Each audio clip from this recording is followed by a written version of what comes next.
வானம் தாலாட்ட மேகம் நீராட்ட வளரும்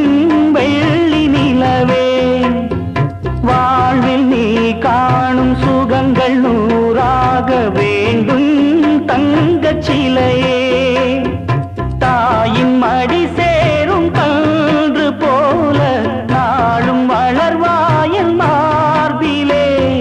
தேய் உன் முகம் பார்க்க துன்பம் தீரும் காலம் கனியாகும் தேவியே சிறு கிளி போல் பேசும் பேச்சில் என்னை மறந்தேன் நானம்மா எந்தன் வாழ்க்கையின் அர்த்தம் சொல்ல பூக்களின் வண்ணம் கொண்டு பிறந்த மகளே என் மகளே